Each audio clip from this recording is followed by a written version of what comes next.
Hello, everybody. Hello, everyone. Sup? Been a minute. How's everyone doing? How's the internet going? Hey, it's me, that guy from the thing that you used to watch. Hi.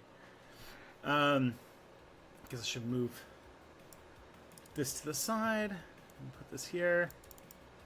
Hey, it's me, Tristan, the guy from the internet that you used to watch. Hi, I'm back. I'm doing some streaming. Hopefully I'm sounding okay. Yeah, I thought that might be an issue, that my audio was coming through the left side only. Let me fix that, because I just,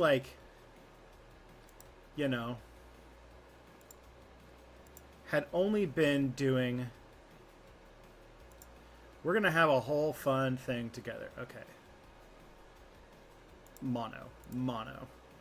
See if that fixes it. Oh, yeah! I am back in delicious mono sound. Yeah. Yeah, so I'm back-ish. I haven't really done, a public, facing, step back associated thing in a few months, I guess. The only thing that I've really done, content creation wise since June has been recording podcast episodes. And then there's just well, I did get interviewed once by the CBC, but that was for work, not for this. But yeah, I thought that one of the things that I could do to kind of, let you guys know that I'm still doing stuff is to stream every so often when I can find the time for it. And I found the time for it. Saturday night, talk for an hour and a bit or whatever. Chat about stuff going on in the world and such. And, yeah, enjoy some copyright-free synthwave and kind of ride out our Saturday night. I can do all sorts of stuff. I can fill you in on what's going on with me and what my future plans look like, as well as shit going on in the world. I feel like since the last time I've talked publicly was even before the insane presidential debate that happened in July, and then everything that's kind of had a fallout since then. Yeah, I'm trying to think if there's anything else that really sticks out as you guys can also give me stuff to roll on, and then we can kind of do a whole bit of a stream. But yeah, it's been a long time since I've done anything live in public like this, so I might have lost my smooth, charismatic aura from months of being a non-famous person again, and enjoying that. But yeah, basically my thoughts about streaming and such are that I will probably I have a thing where I want to try and do at least one a month, to just keep relevant, keep talking to people, keep you guys knowing what's going on with me, and then my hope is to also start getting videos out pretty soon. So I have I have a handful of things coming up. I have a video where the script is just finished. I would have been filming it this weekend, but unfortunately there was for a social media thing that I was doing for work, I grabbed all of my... You might notice that I'm a pleasant shade of orange right now, and that's because I have the house lights on. Because for the social media event that we were doing at work, I brought my heavy-ass LED lights to the office, and then I got really lazy and didn't want to bring them home, and they just kind of sat there for they've been there for a month. and I was gonna film my video this weekend, and then I was like, oh crap, I don't have my lights. They're at the office, and I could go get them, but my office is like, like a good like 45-minute walk from here, and it's like on the weekend there's like security alarms and stuff like that I have to learn how to like disarm and stuff like that, and I'm like, I might as well just wait until Tuesday when I go back to the office, pick up my lights, bring them home, and film sometime over the next few days. I'm trying to think of anything else. Like, everyone's got a bunch of questions. It's all political stuff, so maybe I shouldn't just like outline what's going on with my life and get right into the stuff that you're definitely here for. But long story short, in case you don't know, because I outlined most of it on a post on my Patreon, which is not exactly a thing that people regularly read. But at the beginning of July, I got a job back in June, and I started at the beginning of July, and it's a full-time job. But it was also a full-time job that when I started, we were very short-staffed. So I was doing basically two people's jobs for the first month and 3 quarters or so. And so I was really, really busting my ass at this new job, and then when I would come home, I was completely fucking exhausted. It took me like almost 4 weeks to be able to muster the energy to do anything after work. And then, the staffing issues are getting resolved, and I'm trying to change my sort of approach to tasks and project management and such to give myself a little bit less stress. And so I'm kind of coming back into the content creation game.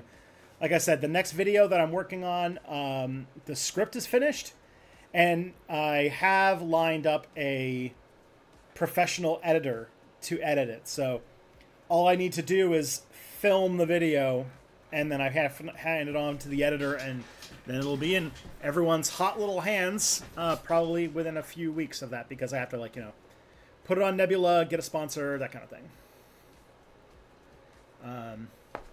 Trying to think what else is there.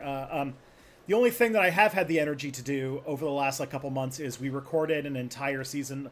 So for anyone, I think people caught up with the podcast stuff that happened recently, that the podcast is switched to seasons, and we've been recording the new season of the podcast. Which we did most of the recording over the course of June. We were recording two episodes a week.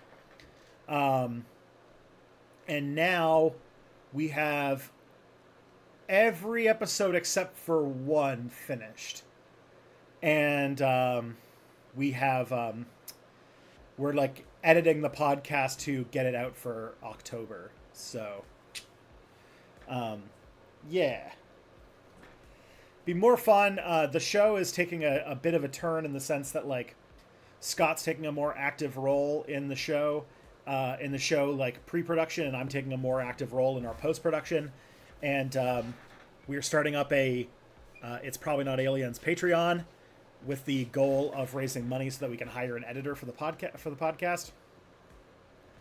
And we finished a season, and then we're going to be doing another season afterwards that I've already kind of done the beginnings of working on. I need to get a little bit more on the ball when it comes to researching and writing the next season. But right now I'm trying to get I've got 2 videos that I'm sitting on. One was for a YouTube channel that I was going to start back in May or April that never happened, and so I'm going to release it as a step back video, even though it's not really about history, because who gives a fuck anymore, right? This isn't my full-time job. I can just do whatever I want. So I can just make a video about BDSM and D&D and put it out on Step Back. Why not? And so that video was deep in production, and also this video I'm working on right now about the economy sort of going through a phase change and cannibalizing itself and that kind of thing. Those are the 2 videos that I have kind of in the can. The video on private equity firms is now done, and now I have to just film it. Um, and yeah,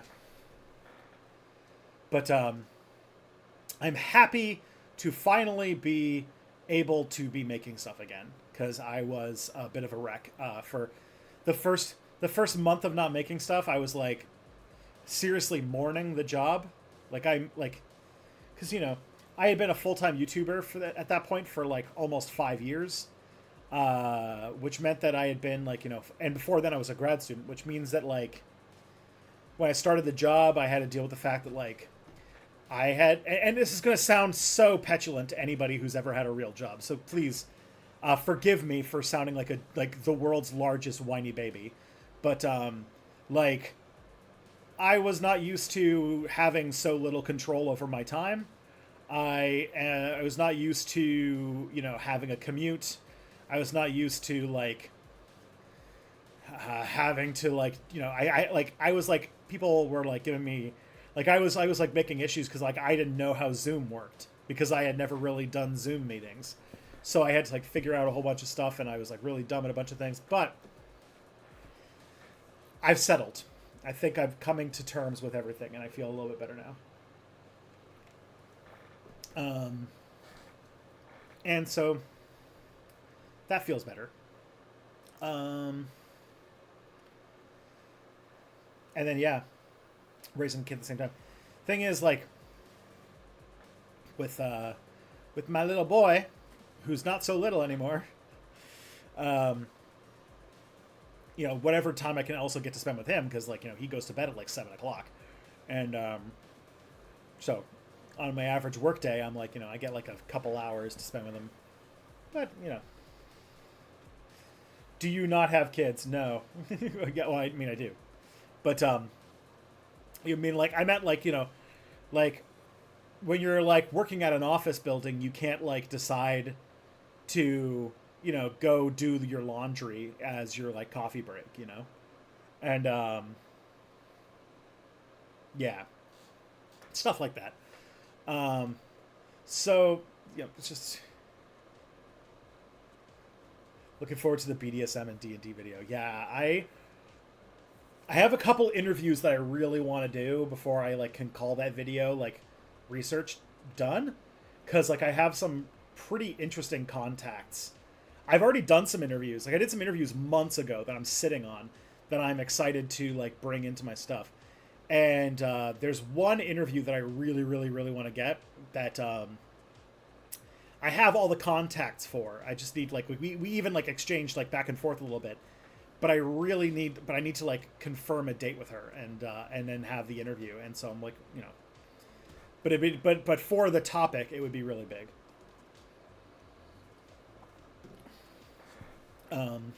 Yeah. So I've been spending the last month or 2 months or 2 months and change just kind of doing a job, being a dad, trying to readjust my life, and kind of having a bit of an emotional thing, because like mourning my like previous life where I was much more independent and much more in control of what I did and such. But I mean, I also recently paid off my line of credit for the first time in ages, and I was like, wow, I have paid off all of my debts and I still have some money. That's new. So it was definitely necessary, because yeah, things were financially not great in our home life beforehand. So yeah.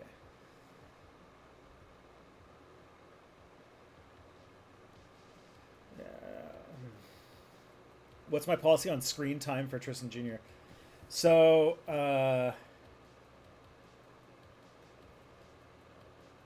oh yeah, you're talking. I think Matt, what you're talking about, what he's talking about, is not so much like putting him on the internet, putting my son on the internet. It's more like if you know anything about parenting YouTube or parenting influencers, it's like there's these people like there's this really big thing where parents are kind of flexing on each other about how little screen time they can give kids. So like they're obsessed with the concept that like like the pediatric association or something like that doesn't recommend that kids watch TV before like the age of 1 or 2 or something, and then like there's like the bigger things with like they should like be limited in the amount of time that they spend in front of screens because you want them to kind of have better dopamine regulation. You want them to like to enjoy like to have more be more physical in their play and stuff like that. Um, and That's sort of where I'm at on that point. To me, my thing is like I'm not, you know, I'm not overly policing screen time. I'm not really buying him an iPad or anything like that. But you know, if it's a rainy day, we're gonna and he wants to watch Thomas the Tank Engine, then like so be it. Like, who am I to judge? That's that's sort of the thing that I'm at. And Yeah, as he gets as we try to find ways to make life entertaining without television. It's only rough is because like our house isn't like super well designed to be like a safe and inviting place for him to play in any area that isn't the place that has the TV. But we talked about doing some stuff to fix that today because winter is coming and we can't just go to the park like we do every weekend. So our plan is to like kind of turn part of the basement into a bit of a playroom and to make upstairs here like his bedroom a little bit more of a place he can play in because he's turning 3 soon, so he's gonna be like he's getting more and more autonomous and able to like take like entertain himself and everything like that, and we don't need to be watching him like a hawk all the time. So we're working on it,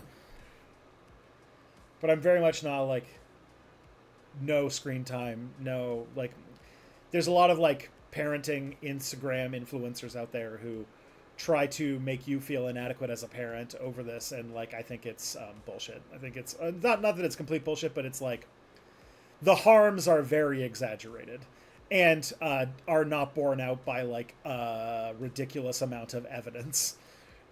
It's one of those things that's like there's some evidence that you probably shouldn't like strap your kid or like slap your kid in front of a TV all day, but also that evidence is fairly weak, and you should probably do more things than dump them in front of the TV all day, like any person. But the idea that it's like the most horrible thing that's ever existed is still kind of I think that I'm not too overly concerned about that aspect. All right. Let me try to read the chat real quick so I can get caught up. Okay, let's see. How is new job? New job is good. It's fine. The new job is a perfectly adequate job. I am doing something that I do not hate for a cause that isn't bad, and with people that I enjoy being around.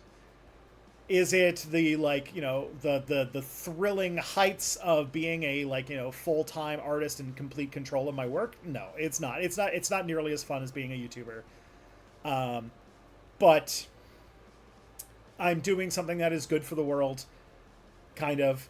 I'm doing something that I'm good at, kind of, and I'm making over double what I did as a YouTuber, which means that I can do stuff like the other day I bought new socks and underwear, something I hadn't done in like way longer than I would like to admit, because I actually had positive money. Like I had a month pass where I made more money than I spent for like the first time in ages, and I was able to like pay down my line of credit and like all sorts of stuff, and it like felt really good to like not constantly being on a fucking economic precipice all the time. That was nice. And the job is fine. Like I don't hate it, especially once I'm doing my job and not like my job and this other job. Now that it's just me doing the one job that I have, I feel all right about it. So,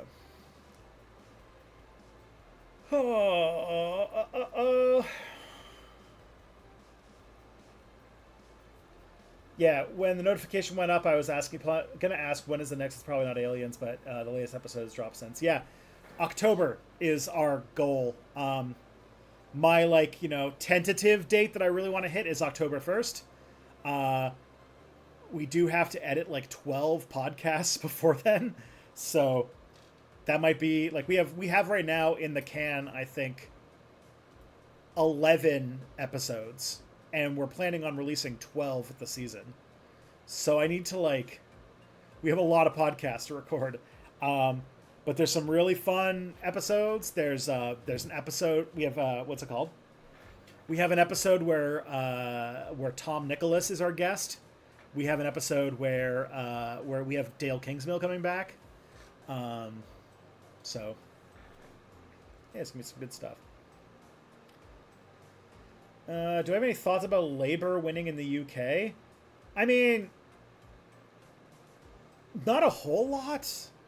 Like, from what I can pick up, maybe the people in the UK will have stronger things to say about it. But as far as I picked up, what happened is just that the Conservative Party basically fell apart. It imploded, and Keir Starmer kind of rose to enough, was just not scary enough for the British public by basically not really having anything strong to say about anything, and then and kind of just returning to a sort of comfortable Tony Blair era sort of feeling of that sort of centrist liberal pre Jeremy Corbyn Labour politics.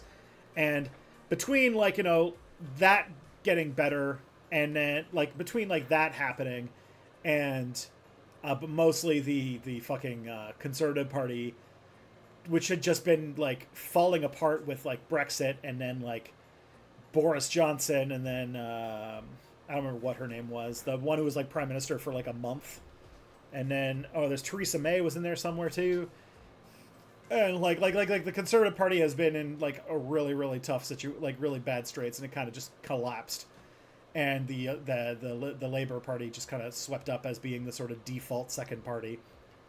But as far as I know, Keir Starmer doesn't plan on doing anything huge or radically different, but at least it will be slightly less bad than the Tories. So,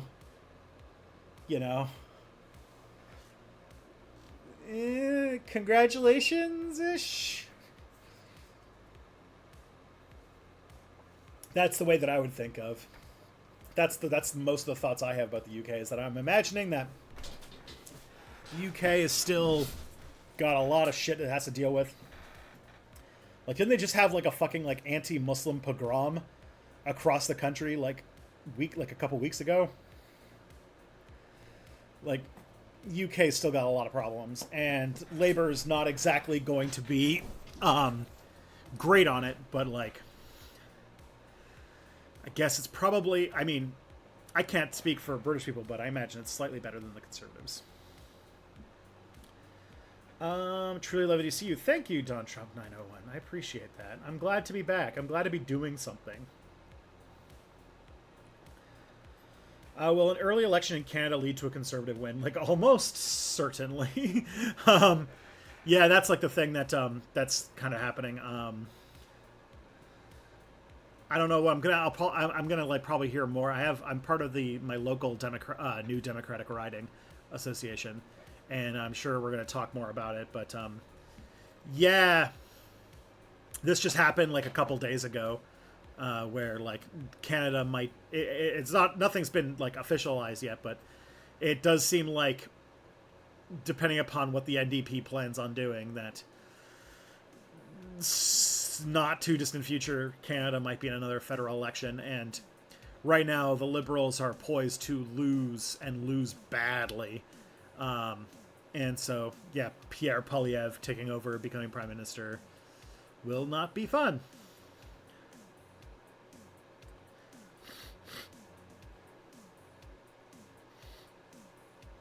What am I doing for work? I won't go into too much detail about the organization I work for, just because I don't really want the reputation of Step Back to like it's a politically sensitive organization that like I don't imagine anyone would complain too much because Step Back isn't as like radical and controversial as people seem to think it is, but I could see.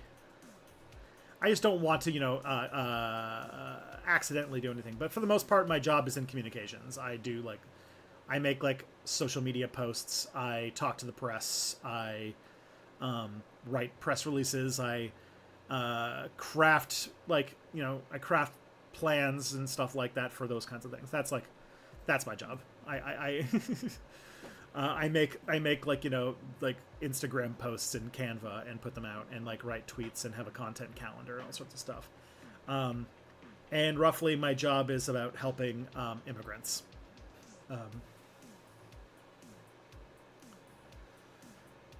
Yeah. Glitch42 says, "Is your kid doing well?" I think he's doing well. He's getting really smart and really cute.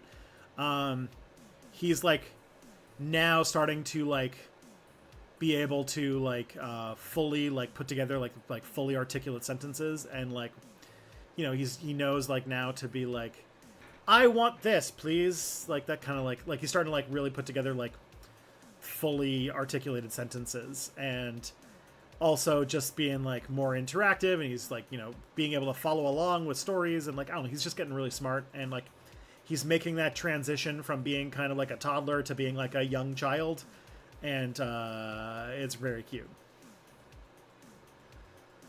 Do you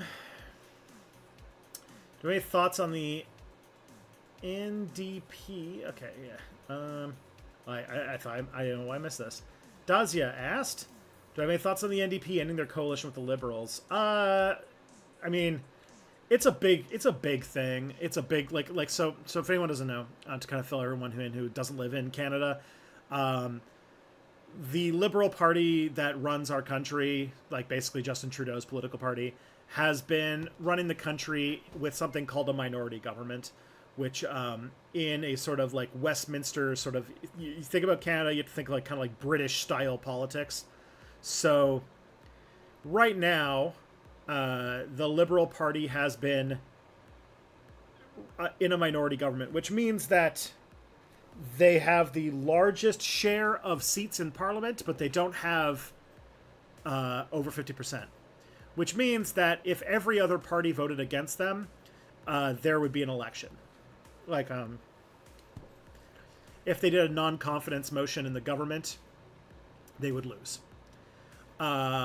If like everyone so the NDP, which is sort of our social democratic left-leaning party, was in a situation where they made a sort of collective, like they made an agreement with the Liberals that they would not vote for. They would keep the government going, so they wouldn't vote for a vote of non-confidence as long as they got something out of the deal. And the main things that they were jockeying for is a dental system in Canada, like a federal dentistry program, and I think like maybe in a federal drug plan to make it so that you don't have to pay much for drugs. And the Liberal Party passed some like extremely weak like dental plan, like very means tested, it was complete bullshit type of legislation. And so Jagmeet Singh, in this like very press, like very much like campaign announcement type of video, announced that the NDP was pulling out of that agreement, which likely means that they're gonna like vote with the Conservatives on a non-confidence motion, which will spring a early federal election before it's supposed to happen, which is next year.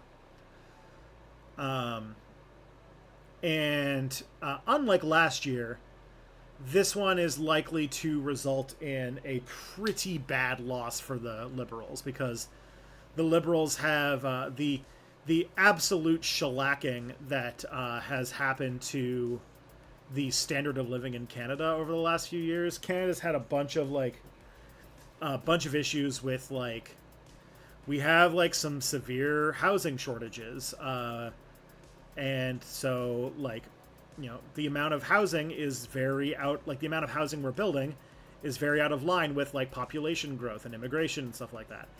And so so housing has gotten very expensive and unaffordable, but at the same time, you know, like a bunch of Canadians also have like a bunch of their wealth tied up in houses and like mortgages and stuff like that. So if the houses like were all of a sudden to really drop in price, a whole bunch of people would like lose a bunch of their money. So this is like, you know, the Liberals tried to have it both ways, and they're not going to. It's a very tough economic situation that Canada needs to dig itself out of, and there's really not an easy answer. And the Liberals are looking for whatever easy answer they can find, and they're coming up short. So they're kind of more hoping that the economy's sort of aftershocks of the economic disruption caused by the pandemic will eventually sort itself out. But there's like, you know, Canada has these like oligarchs who are really just using the opportunity to just charge more. And so everything has gotten more expensive, but also wages have not increased. And the government literally did like a massive, like sort of a whole bunch of changes to our temporary foreign worker program in order to keep wages low. And that resulted in a bunch of people who came here who were earnest and, you know, excited to work and excited to like, you know, have a better life for themselves in Canada, not knowing that it was basically like a scam pulled by the government in order to bring in people to do jobs they couldn't fill, or at least to do jobs at a lower wage so that they could artificially keep the wages low in order to prevent inflation. They're ending that program now, but it's being framed in terms of like anti-immigration shit. It's really gross. But all of that is to sort of line up to say is that the NDP are probably going to have the Liberals are probably going to have a pretty tough time in the next election. And now it could be happening as soon as like, you know, later this year instead of like what we were anticipating, which was like around like fall of next year was when the next election was probably going to happen.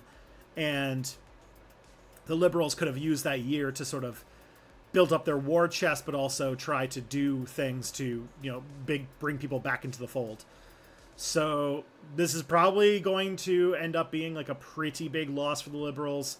Justin Trudeau will probably be taken out. He'll definitely be taken out of power, but he'll probably also lose his, he probably won't end up being, you know, a leader of the Liberals anymore. And that'll probably all result in they'll result in a Pierre Poilievre-led government, and who knows what the Tories will do when in power. I'm sure it'll be gross. But kind of as Jagmeet Singh pointed out, like the Liberals and Conservatives are so effectively not that different from each other that who knows what we'll actually wind up with.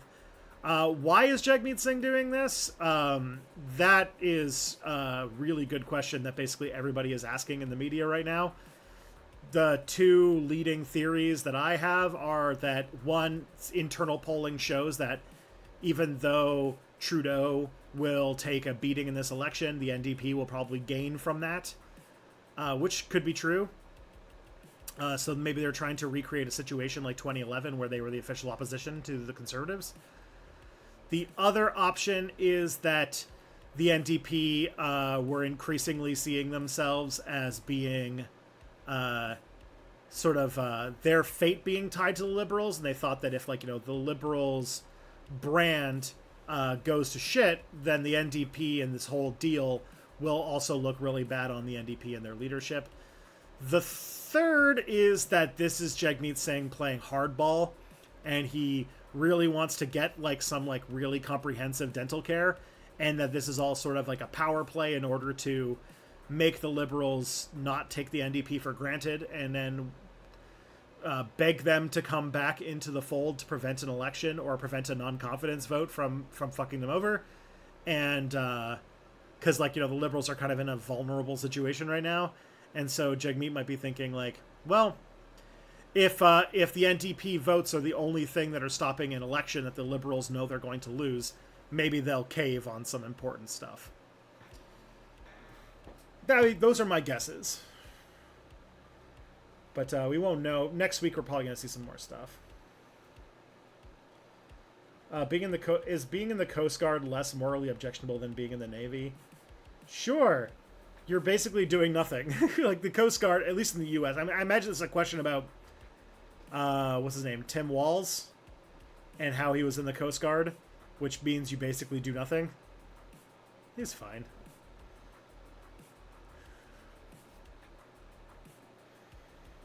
Although, the U.S., the height of the War on Terror, was sending the Coast Guard to, like, fight in Iraq, which is kind of fucked up.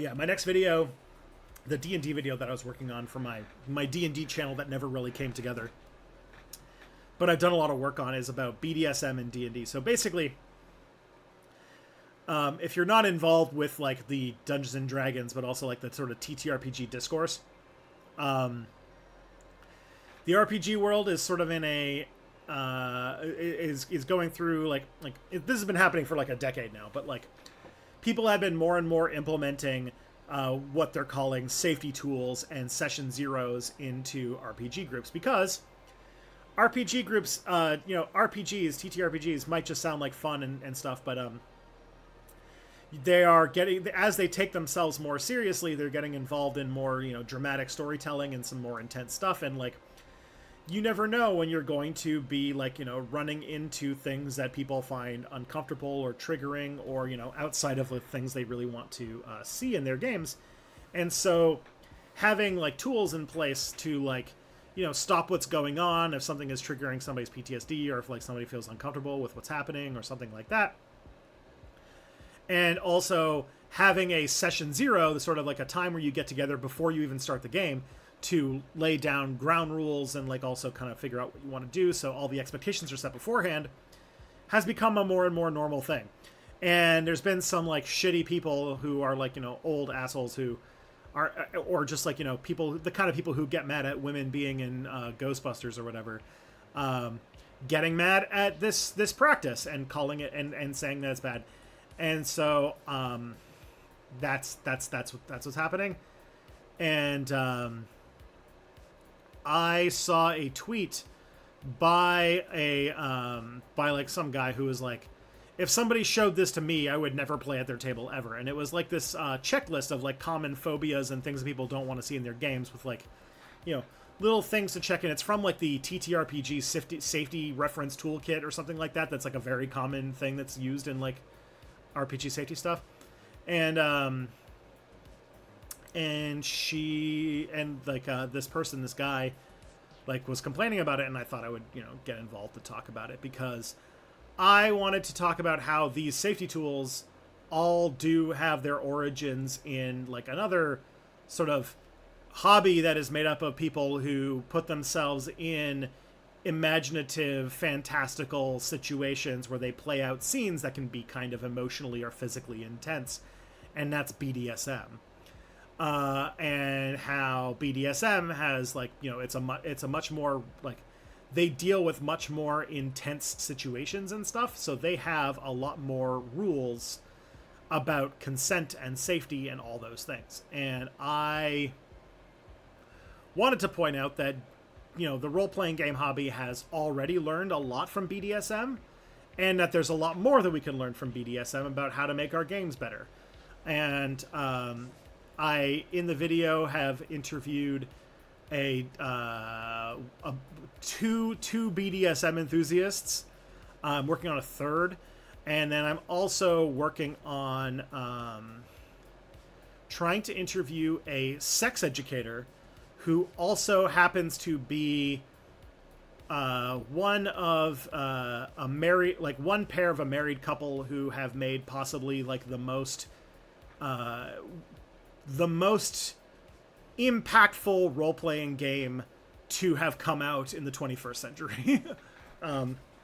Like a game that has changed role-playing games as a hobby probably more than any other in like the last like 20 years. And built around things like safety and narrative agency and things like that. And so I'm trying to talk to like a person who, she and her husband made this game, and also she's a sex educator. So I need to get that one out of the way. All right.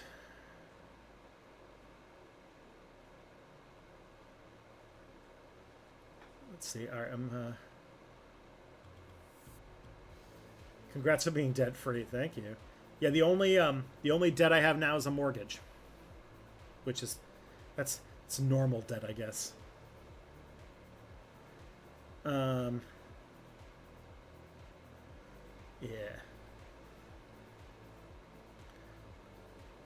Let's see. I really don't want a PP government. Yeah, that's. I mean, that's a valid thing. Okay. Oh, okay. My thing scrolled all the way down to the bottom. I missed a bunch of stuff. Okay. Let me see.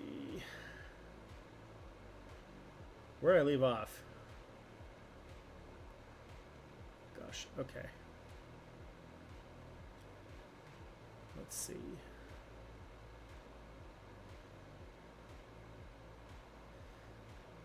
Do you think conflict avoidance in the political sphere, like any other leftist, hinders the anarchist goals of consensus building?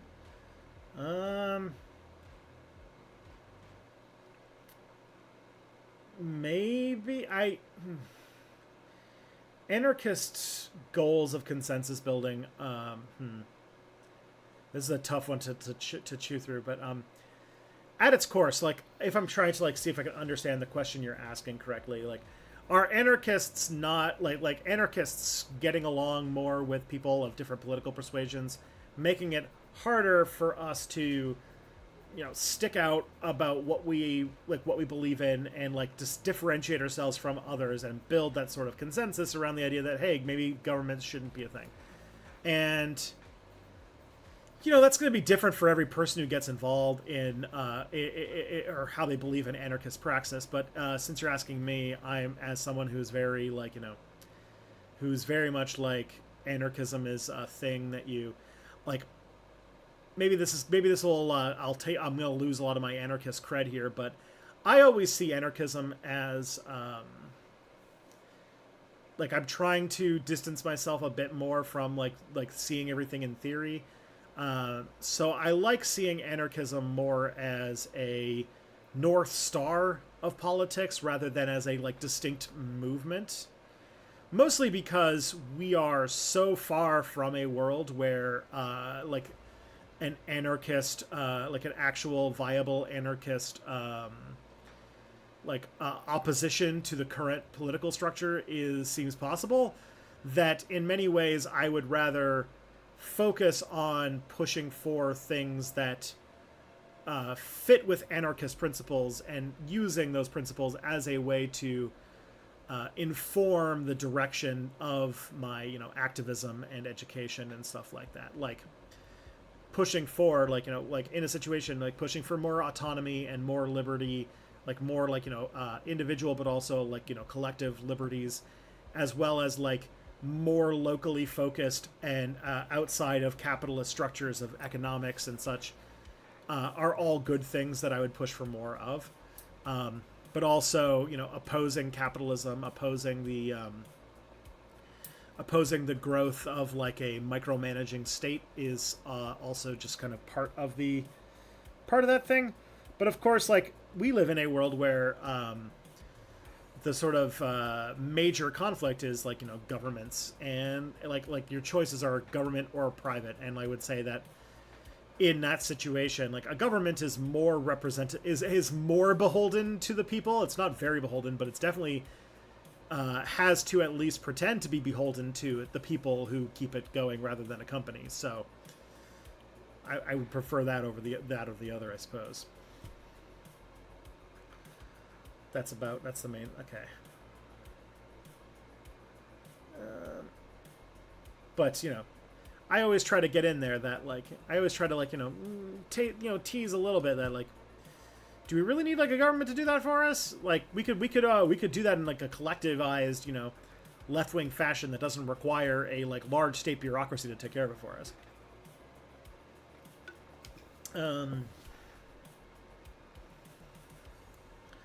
Listening to a podcast about Rwandan genocide, I thought I had is systemic humanization part of a pre-modern genocide like in antiquity of the Middle Ages.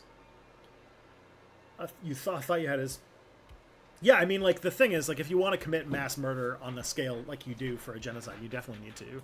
Like, dehumanization is definitely, like, a major part of the sort of early signs of it. I think, like, that's even in, like, Umberto Eco's, like, fascism steps or something like that. Like, very often, the prelude to a genocide is an active act of dehumanizing the person, the group that is under threat. Because you have to train to really to commit a genocide. You need to like train a civilization to overcome its natural revulsion to killing other people, which takes a lot of time and a lot of effort. If Trump loses, will there be another January 6th? Maybe. Maybe. I feel like it's going to be like there'll be another January 6th in the sense that there was another Charlottesville. Like, there might be another one, but it's definitely going to be like a way lesser version of what it was. Like, Trump's already like not got the juice that he had in 2016. The media is too wise to his antics. He's not like there's this whole thing, I guess, like, yeah, I'm just realizing like all these things that happened that we like never talked about. Like, when Trump had a fucking assassination attempt against him like a month ago, he apparently has been since then kind of paranoid and erratic, and so he might not like probably doesn't have like the sort of like a lot of the juice that he had that made him win in 2016. He's really lost, and yeah, I don't know if he's got it. He might still win the election because electoral college and shit, but he's on the defensive right now, and Trump does not do well when he's on the defensive.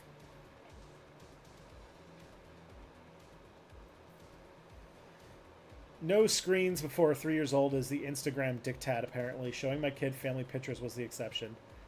But yeah, totally impossible to prevent screens completely.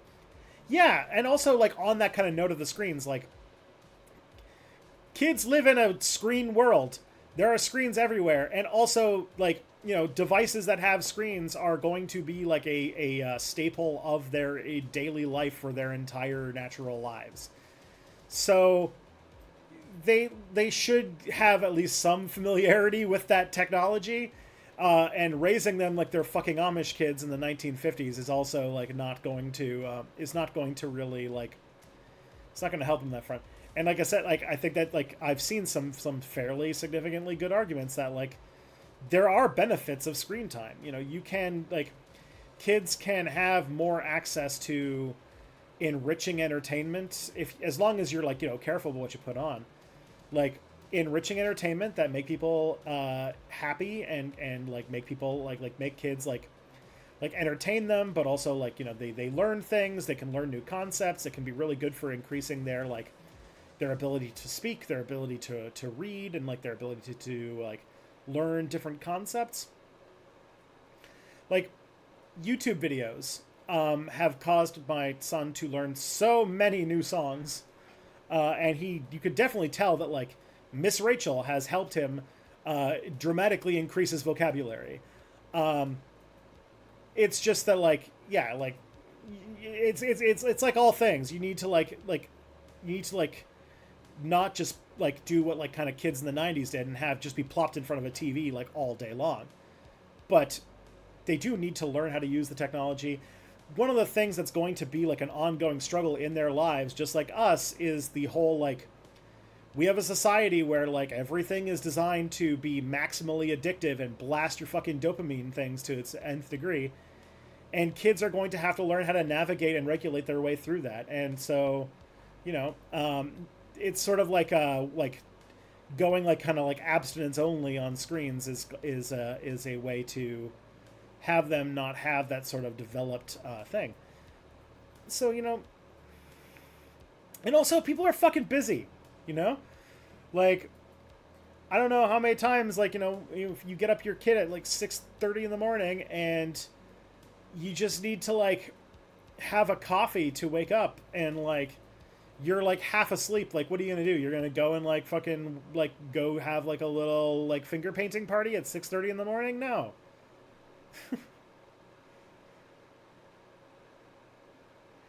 And I do think that in a lot of parenting circles, like as my experience with a lot of like parenting influencers and stuff like that, there's so much of like framing parenting as like you're doing it wrong, I'm doing it, like it's so much like trying to do things in order to like frame yourself as the better parent because you don't do the watch time, you don't do the X, Y, or Z, because you know if you did, then you would be like it's so like trying to like, because parents in general are all like very very anxious about whether they're doing the right thing, because you're given this like this little person whose entire fate rests on how well you nurture and care for them, and you're given basically no instruction on how to do so.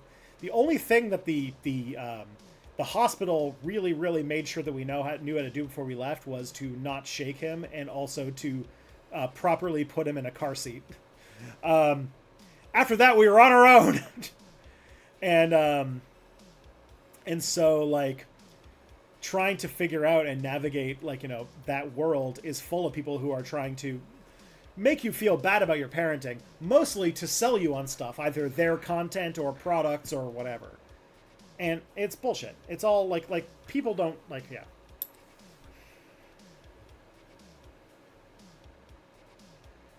Very often I'm like, you're just trying to sell me something. Fuck you.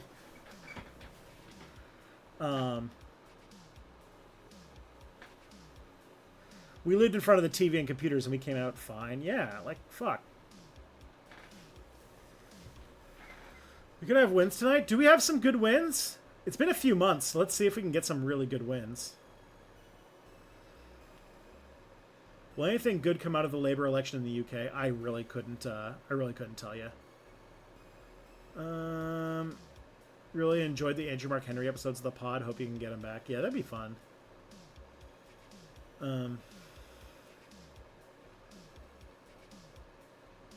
Okay.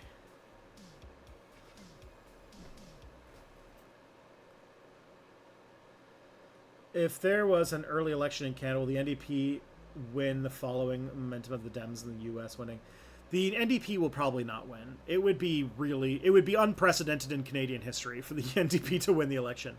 But my guess is that their most optimistic situation would be to partially recreate what happened in 2011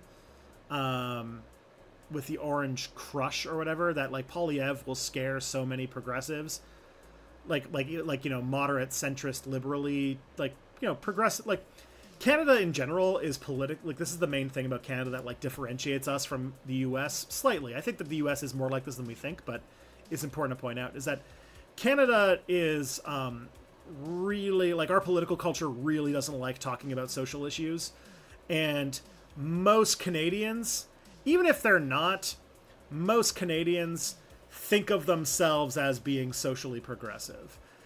Even if they are very, like, you know, economically, like, you know, no taxes, cutback, blah, blah, blah, blah. Like, even our conservatives, like, would, like, you know, like, a lot of our conservatives, maybe not all of them, and less so these days, but there's a lot of our conservatives would be, like, not interested in, like, taking up, like, issues of people's basic human rights as part of the political, like, as a thing to talk about in political circles.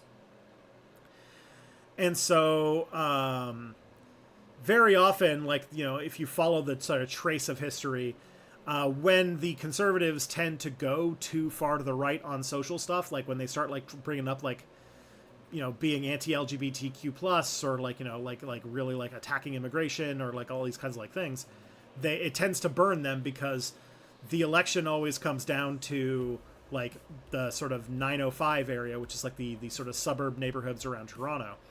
And those areas tend to vote liberal, unless the liberals have to fuck up really bad, and then they'll vote for conservatives. But like, a lot of their conservative voters will turn away from the conservatives if the conservatives go too sort of regressive on those fronts. We're in a weird situation where it's like right now, if there's an election, the Liberal Party has really shit its pants in recent years. And also the conservatives are, like, probably pushing, like, the hardest, like, on, like, social conservative shit that they've ever done. And I think that there could be, and maybe the reason why Jagmeet Singh's doing this is he has like internal polling that confirms this, that there's space for the NDP to really like establish itself in the Canadian political sphere as the actual alternative to the Conservatives. Whether or not that works, who knows? But it could. But like, so like the most optimistic I could think is that if they have an election this year, that the NDP is hoping to get themselves to the position of official opposition. It probably won't be like 2011 because 2011 was also built on a collapse of the Bloc Québécois, which I don't think is going to happen this time around. Although Quebec is going to be probably pretty scared by Poilievre because they fucking hate him there. But who knows?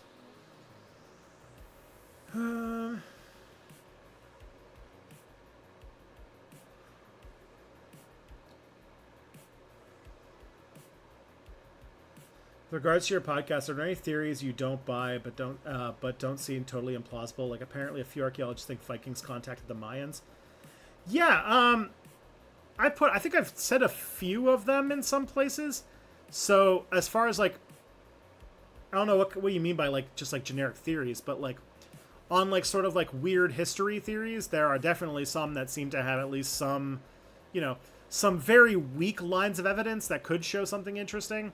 Like the first one being that there's some linguistic evidence that might suggest that Polynesians might have made it to the Americas long before anybody from the West. I mean, the fact is like Easter Island shows like that there's a mix of like Polynesian and South American native people, but like some other evidence that show that potentially there was like that Polynesian people had made it to the Americas long before anybody else. And there's reasonable evidence. I think there's actually like physical evidence to confirm that like the people who live in like Scandinavia had been interacting in some capacity with the Inuit for centuries before Columbus as well. Not only was like the Vinland thing verified to be true, like we have like there is a Viking settlement in Newfoundland, but also that I think that's like in Norway or something like that. There is a really old canoe that some Norsemen took off of a Inuit, like an Inuit fisherman or something like that, and like they in this sort of like northern Arctic waters of like going around there and fishing and stuff like that, that the Inuit and Norse have been like running into each other off and on for ages. Those are all very plausible, and while like the evidence isn't like ironclad in some of those cases, they're not. It's not terrible. It's enough to work on. As far as like alien stuff, like there are some like there are some things in. I think I say this in like an episode of the podcast that comes out in the next season. But there are some like claims of extraterrestrial life that I don't see as like absurd. Like there are ones where like if I'm being optimistic, they could be aliens, but they like you need more evidence in order to confirm it. Like the WoW signal, for example. The WoW signal might be, or like and I talked about this in the podcast. And I haven't talked about it. It hasn't come out yet, but like there's some like interesting stuff that's been going on when it comes to our nearest planets. So Mars, very recently on Mars, there was like Curiosity found this like rock that has a bunch of like sort of stains called jaguar spots on it. And apparently the only time that we see those types of rocks on Earth is with like bacterial cultures or something like that. And this area that it's excavating is a place that was in like an ancient lake bed.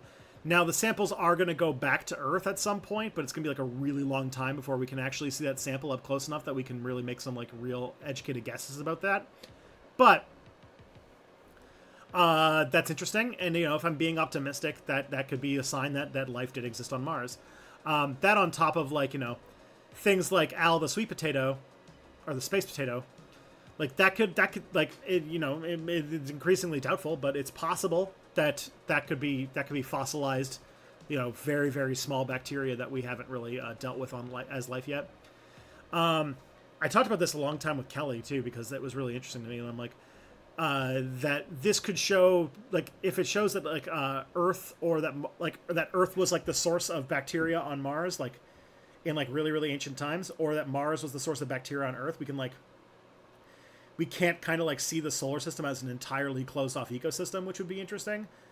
Oh, or it would be evidence that that life it does develop pretty much anywhere where the conditions for it are right, because two in the same solar system means that it's probably fairly common.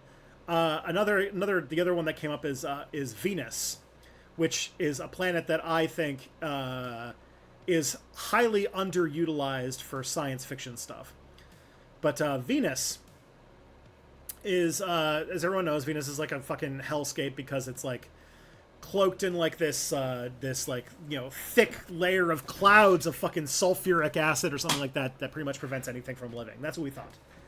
But then like there was this team that saw evidence of some chemical compounds called I don't exactly remember what the compound is, but like this compound that on Earth, the only way that we know of that like chemistry, the only chemistry we know of that produces this kind of thing is living things. It's bacteria. And there was this whole thing where like it got like thrown out a few years ago because other people did observations of Venus and did not find the exact same chemistry. But then the same team kind of came back. They clapped back with a like more observations that verified the thing that they were showing, pointing out that the other observations were not looking at it at the right time in the Venusian day. And furthermore, they found evidence of ammonia, which is very interesting, because ammonia is a compound that bacteria can produce, that we know. And it's also very alkaline, which might be, like, could be high on the list of things that a bacteria that lives on Venus would evolve to counteract the acidity of the atmosphere. And so it's possible that we might be finding microbial life on evidence that there was microbial life on Mars, and evidence of living microbial life on Venus, which opens up the sort of like amount of planets that have life on it immensely.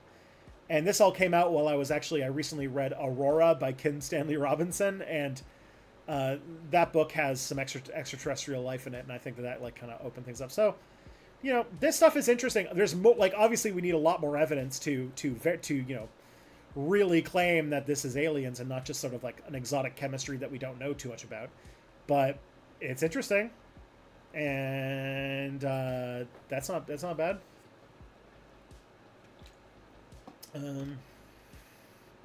Yeah. Do you agree with the data that Texas and Florida will turn blue? I feel like people have been saying that Florida and Texas will turn blue for ages, and it never happens. Because, like, people predicting that Texas would go blue for ages because Texas has a very large Hispanic population, and the Hispanic population is the fastest growing population group in Texas. And so at some point, the sort of racial demographics of Texas will change enough that the voting patterns will also change. The main problem with that is that Texas is also attracting a lot of like conservative guys through its like tax incentives and stuff like that. And every time we like try to put our bets on that happening, it just never seems to come to fruition. Will it never happen? I doubt it. But like the thing is that the Republican Party in Texas is like very entrenched, and will definitely do every dirty trick in the book to make sure that Texas will, not flip right away. And I do think that even if there were like more people who wanted to vote for like, the Democrats in Texas this year, it'll still go Republican because of like, general like, voter suppression and things like that. Because that's where they'll lean into. Florida, I'm less sure about. I have no idea what's going on with Florida.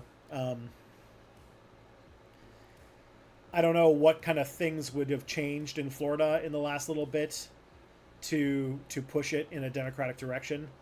So, because it seems like unless like all of like Ron DeSantis's bullshit like pissed off Floridians so much that they're like kind of turning away from the Republican Party, but I don't know that for sure. Because maybe most Floridians are like most people who like don't really care about like who like don't love the idea that the Republicans seem focused so hard on like whether or not you're allowed to have gay people in your like gay people in books and libraries, and not about like the fact that people can't afford shit.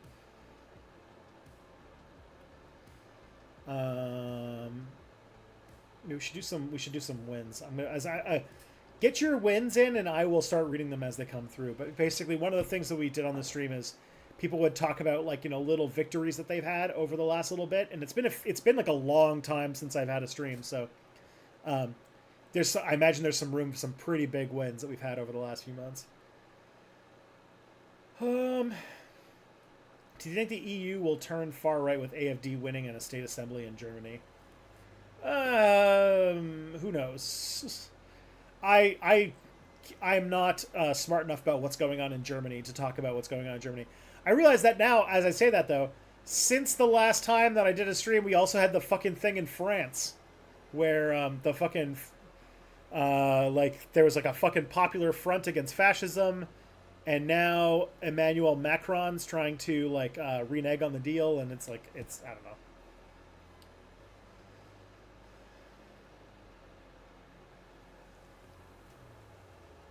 Let's see.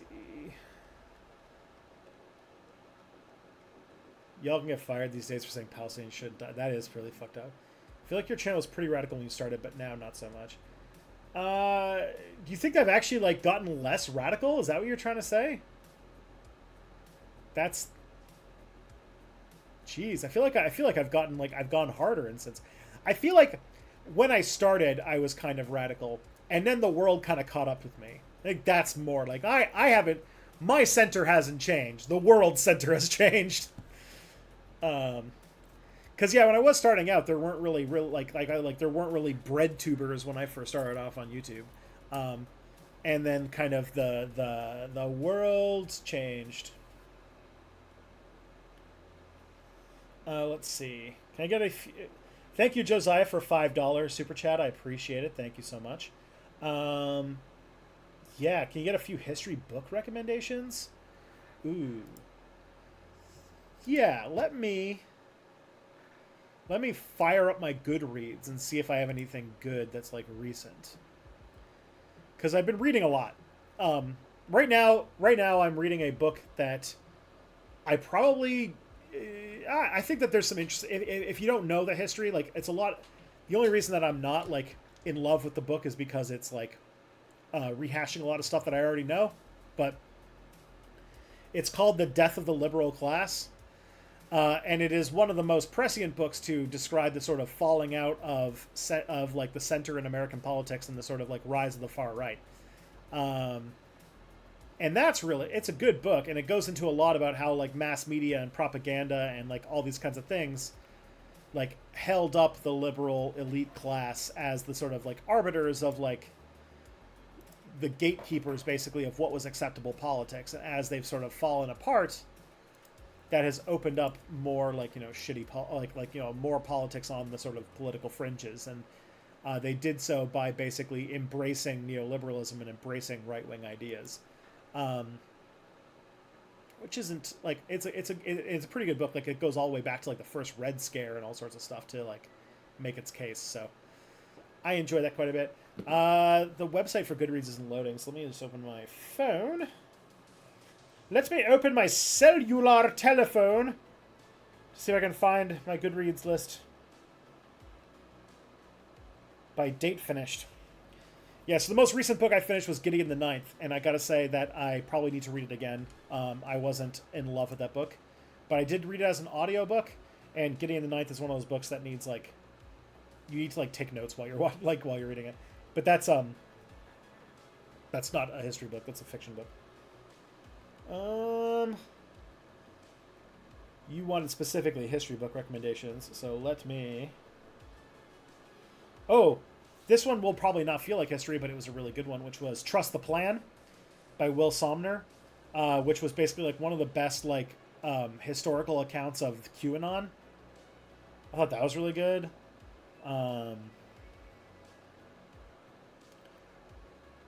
Humankind, which was one of the inspirations for my last video that I made, which was a sort of like Rousseauian view of human nature, and it shows that like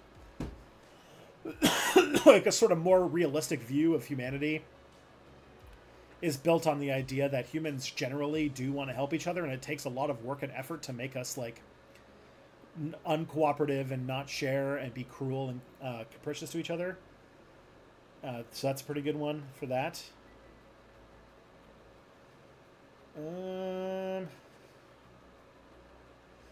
And then here's another really one that I really liked here was we wish to inform you that tomorrow we will be killed with our families, which was the book that my Rwandan genocide video in 2022 was based on. So those are some pretty good ones. All right. Oh, wow. And this was also Josiah's first super chat on a live stream. Pretty sweet. Thank you. What do you think about the situation in Europe? A lot of thoughts of leaving recently. Really? Because, like, I'm actually, like, kind of want to get there. Like, I'm, like, for a long time, especially, like, earlier this year, I was, like, really putting some serious thought into trying to see if we could emigrate to either Europe or Australia. I don't think that's happening anymore, but we had like we found recently that my mom has some fairly useful like she has like the kind of like, you know, the kind of claims that people make where like you can get German citizenship. Like my mother's grandfather had German citizenship, and she's using that now because of the new German law to slowly try to investigate, like finding out if she can get German citizenship. And if she can get German citizenship, then hopefully we can get it so that my son doesn't have to pay to go to university at some point. But I have, you know, I have like, you know, some like vague notions of like, you know, wishing that I could live in France or something. Just because, you know, I love the idea of all the paid vacation and social services and stuff.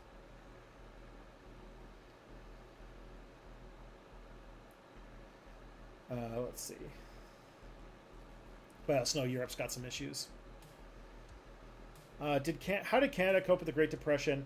A while back, I watched a video about it that said something like the one of your PMs copied FDR's policies. That sounds about right.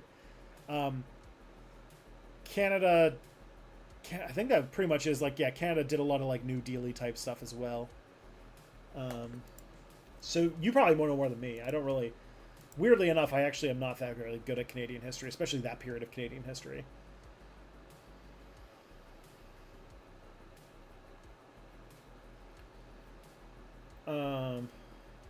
Let's see.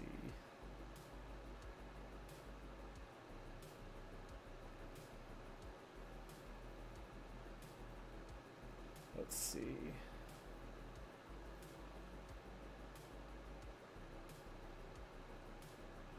Yeah, with the Coast Guard, I don't know what the Coast Guard does in the U.S. Coast Guard in Canada mostly like, the Coast Guard in Canada does most of its efforts in fighting our constant international enemies who are always violating our water space, and that is fucking Portugal. It's a very funny, weird part about Canadian geopolitics is that one of our like biggest like things that has like caused more geopolitical incidents between our countries or between Canada and other countries has been us and fucking Portugal, because the Portuguese keep sending fishermen to go into our registered fishing waters and fish in them illegally. And so the DFO is always like sending our Coast Guard to go and deal with fucking like to go pick up like 2 Portuguese guys who were like on a boat fishing illegally in our waters.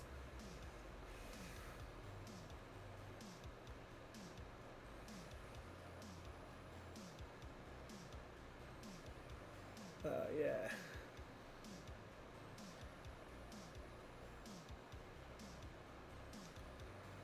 Let's see.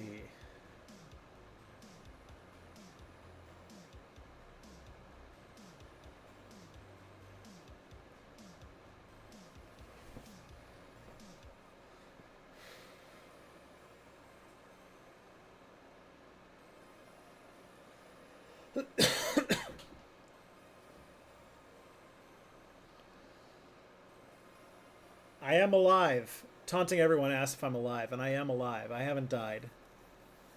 I'm still around. I'm I haven't done this is my first stream in like many months and my first like any type of like public facing content in like many months as well. I'm working on it, you know? Are you familiar with Sub Media? I discovered them recently. It's going down in TBH. Their video editing is some next level stuff. Interesting. I have not heard of Sub Media. Honestly, I like the thing is like I've also been too busy to like watch YouTube videos. I've been listening to a lot more podcasts. I think since I started my job, I have now had 2 podcasts where I was like, "Oh, my entire life is about this podcast now. I am going to become a patron and I'm going to listen to every single episode, both the main and the bonus feeds all the way through." And I did that with 2 full podcasts. Because like I just could not stop listening to them until I was completely finished because they were both so fucking good. And so that makes me happy. I hadn't like gotten that deep into a podcast in a long time, and both of them were really good experiences. The 2 of them are If Books Could Kill. I feel like that one is not much of a surprise. If Books Could Kill is an amazing podcast, and I have so much fun listening to it, and I like jump every time a new episode comes out. If Books Could Kill is basically like a podcast where they go into books that are popular that have very bad or wrong ideas based in them, and they use like very simple, like, you know, evidence and reasoning and journalism and stuff like that to show why they're wrong. It's so good. It's so fucking good. The other one is Western Kabuki, which is a podcast designed for people whose specifically for like leftists whose brains have been rotted out by Twitter. Its hosts are like Juniper, the like Twitter shit poster, and like Caleb, who is this guy who I knew from like the sort of Stuff You Should Know sort of podcast and like YouTube channel days, and Alex Goldman, who used to be the host of the podcast Reply All. So, and they're it's great. It's like just purely for people whose brains are completely fucking rotted out by Twitter. It's great.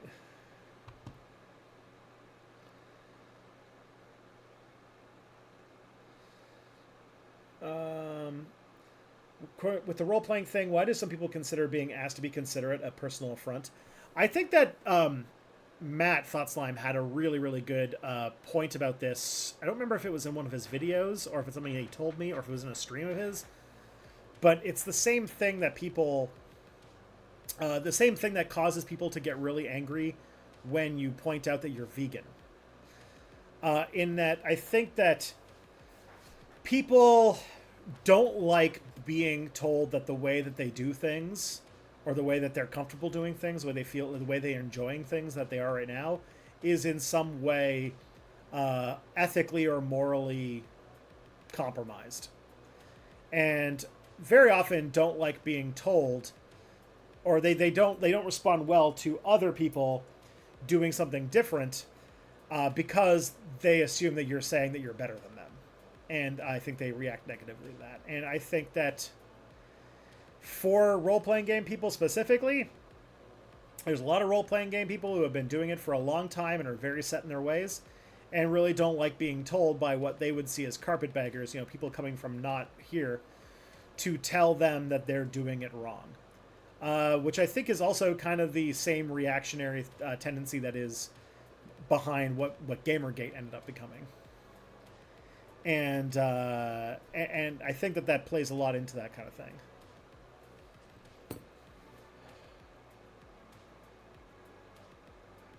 Did you hear about how they overthrew the government in Bangladesh? No. No, not really. I love my shirt. Thank you. Yeah, this is my I have two Bernie Sanders shirts. I've got the Bernie 2016 shirt and this is the Bernie 2020 shirt. Uh, I got this during the primaries in 2019. Picked it up when I was at my in-laws because you can't have campaign merchandise shipped to Canada. So I had it shipped to my in-laws' house, and then I picked it up when I was at my in-laws' house, and yeah, still love it. So glad things turned out in regard to that template.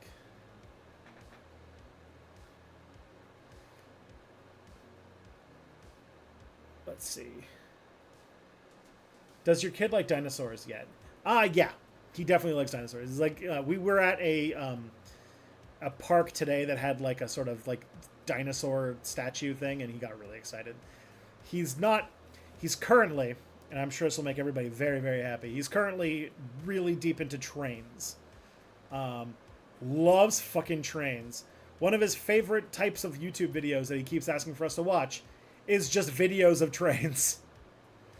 Like, not trains doing anything, just trains kind of just, you know, ding, ding, ding, ding, ding down the line, and just videos of that. Why people make that and why people watch it, beyond me, but he loves it. And Thomas the Tank Engine has become a popular thing, even though I find the Thomas the Tank Engine fucking, like, universe full of, like, really, like, it's really cursed. Like, all these, like, these trains just with their, like, dead gray faces. I don't know. There's something very off-putting about the whole thing.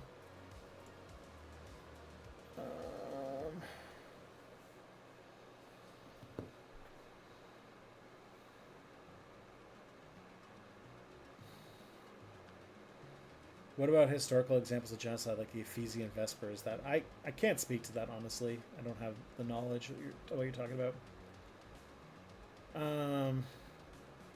Would I consider making a video about how many anarchist thinkers, Kropotkin and Michel, were inspired by indigenous cultures and principles?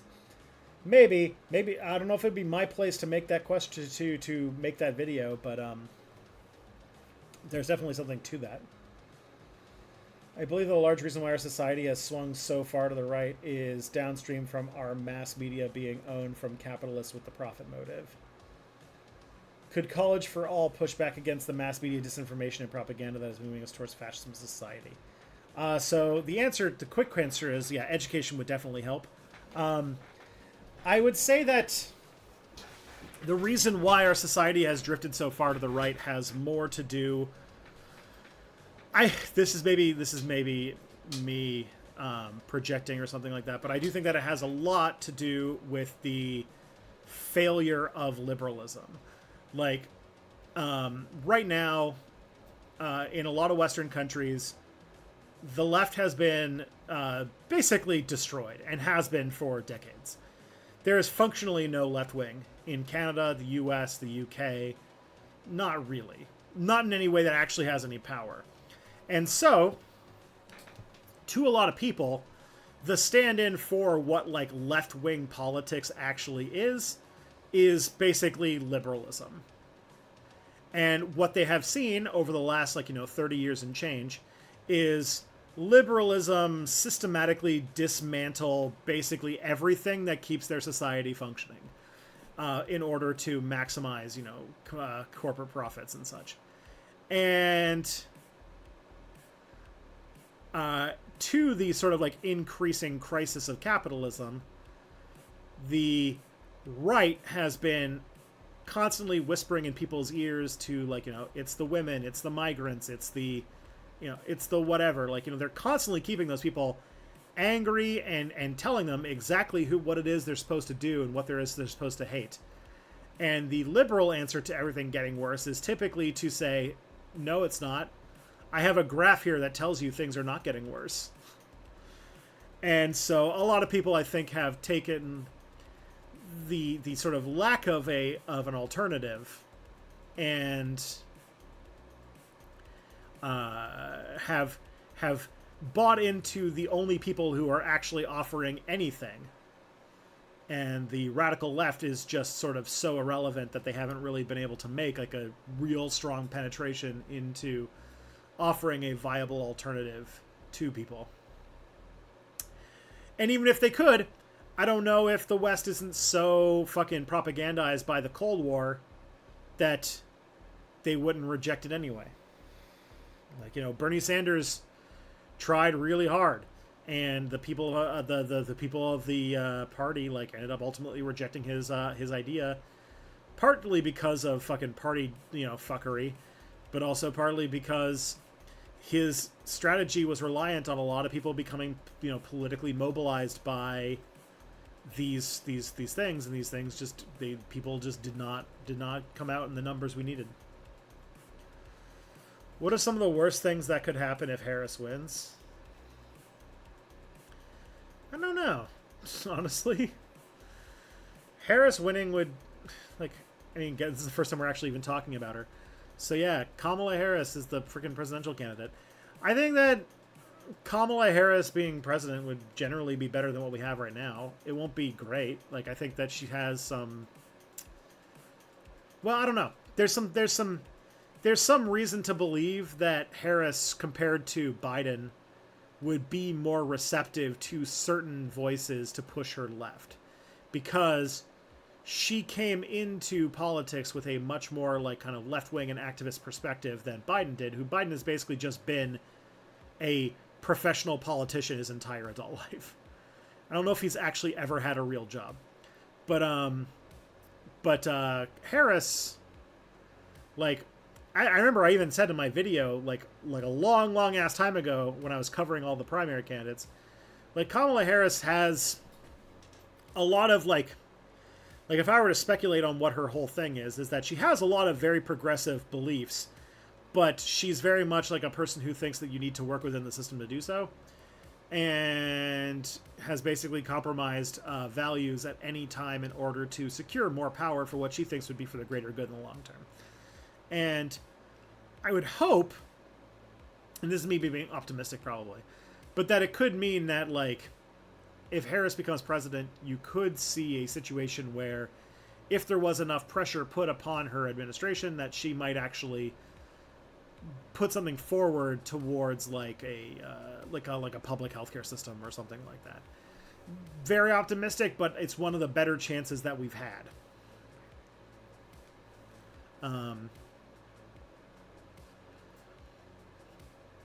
Because you know, I don't know what she's going to do with Israel and the sort of, like, the fucking desolation of Gaza that's happening right now, but I definitely would be more on board for whatever she has planned than what Biden has planned, and definitely more than what Trump has planned. And I think that she could respond to pressure to do something better than, like, say, a lot of other people who could be president, you know? And that's, like, you know, cold comfort for, like, you know, a genocide that should be stopped, like, now. But you know, I'm not talking about, you know, what would be the best thing. I'm talking about what options are kind of in front of us as a civilization at the moment. Even so, though, like, I could definitely still see a very viable argument that if you were asked to vote for someone like Kamala Harris, who has, you know, very openly talked in support of Israel, like, that it would be a pretty tough call to, like, to actively put your name next to that thing and say, I vote for that. That'd be a tough thing. I would definitely. Luckily, that's not a decision I have to make because I'm not an American citizen. But I can see a lot of people. I can see struggling a little bit with that for sure. So, what are the worst things that could happen if Harris wins? I mean, there's the idea that Trump might push for, like, a sort of regressive like an anti-democracy thing, that there could be violence as a result of that. I don't know, because I feel like a fascist movement like the MAGA movement will respond to sort of being defeated with, like, a lot of deflation. Like, I think that if Trump loses this election, a lot of his sort of power base is going to go with him, because fascism relies so much on like that feeling of momentum and that feeling of impending victory that if he loses, if he can't bring the goods, other than like a few diehards, I think that a lot of the wind will be taken out of his sails, and that the Republican Party will probably take it as an opportunity to try to wrest the party away from his direct influence. What that looks like, I don't know. But if Trump loses this election, I think that there's like maybe there might be some violence. I could be completely wrong, but this is like, I think that 2 elections in a row would be a pretty active repudiation of the sort of Trump ideal. I hope. Does preventing your kid from accessing the internet detach them from popular culture in a way that could lead to social alienation? I mean, that's a strong term, potentially, especially if they're older. I don't think that's the thing I don't think I need to worry about him being socially alienated when he's 2. But, you know, when he's like 4, having some like sort of like I don't know exactly the age when like pop culture really becomes like a thing that is part of it. But yeah, I could see definitely being part of that.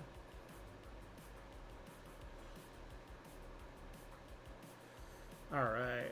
Someone's win is that their sister got you a kitten for your birthday. Their name is Luna, and taking a nap right next to you. That is so cute. That's awesome, Zabi. Win. I'm on my 3rd job this year. It's a win because I lost my fear of unemployment again. Nice job, Carrie. Congrats. Matt's biggest W is that last weekend they gave a speech at a protest against ABA, and one person gave you a keffiyeh. That's awesome. That's really awesome. Congrats. I would love a keffiyeh. I got very close to buying one from the local Palestinian protesters here. But then I don't have any money or time to go get it.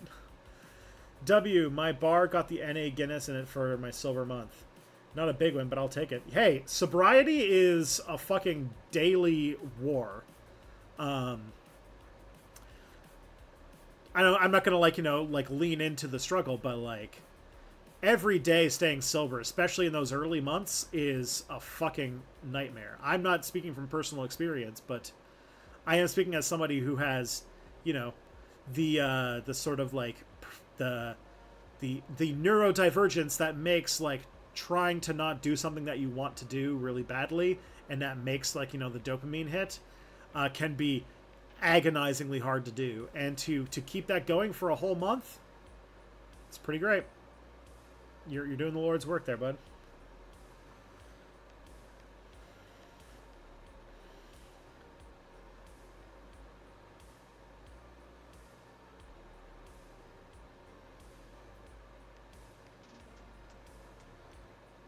Let's see.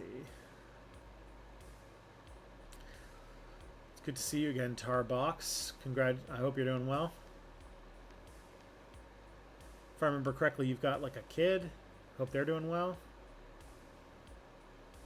Hey, thank you for the 5 Kiwi bucks. Makes sense. I was asking us a Maori because some think that we bring issues from leftists to stir the pot, when it's because we're still often being mistreated. Yeah, it makes sense to me.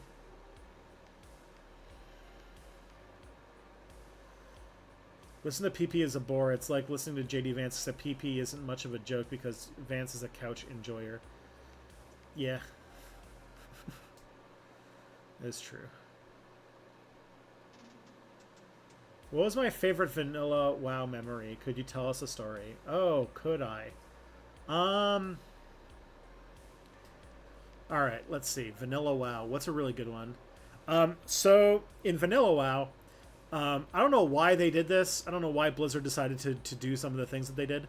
But one of the things that Vanilla WoW had is lots of unfinished zones that they just like... you could get in trouble for getting into them, but like they were in the game, and you could get to them by not breaking the rule, like not by breaking the rules.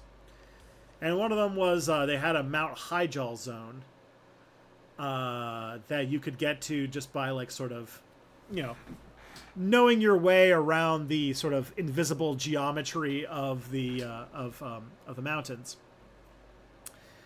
and we had a pretty good time where we had a thing where we were showing people how to. We had like a service. We were taking people's money to show them how to get there, and then we would get them, and we would give them this like thing where like we would show them at like there's like a big pool of water at the bottom, and so we'd take them there, and then we would have them like be like, all right, you swim down to the bottom, there's a cave there, and then you can go and see this other thing, but there is no cave, and if you swim deep enough, you get to the point where you can't get back to the surface without drowning, and so we would take them to this place, and then they would die and they would drown, and they would be like very far away for their corpse running, and they would have to use the ghost thing that would basically bring them back with like, you know, they would lose a bunch of durability. I was a teenager, so we were just being shitheads, but I remember dumb shit like that, and sort of the lack of like prescribed things to do was what made Vanilla WoW so fun. You could just do dumb shit like that and enjoy yourself. Let's see. Okay. Let's see.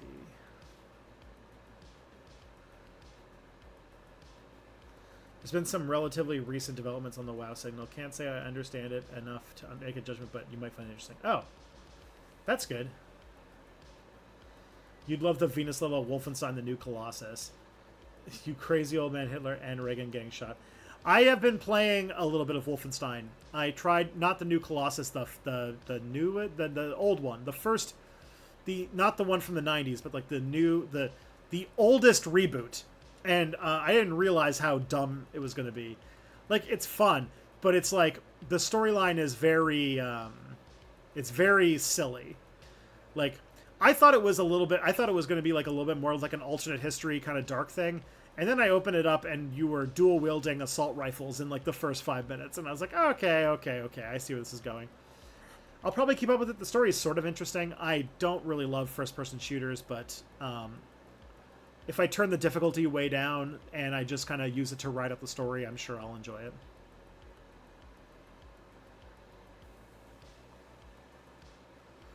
Thank you, Tuckwiri, again for the 2 Kiwi bucks. Compare Tlatuca and Pucana scene for Maori Aztec. Oh boy. If you're talking about like the sort of like thing about like is this something to do with the video topic on indigenous like governance and anarchist theory? Because I know that I see some like sort of Nawa names there, but I will I'll make sure to write this down so I can figure out what it is that this is about. Okay. There, I have written down a thing.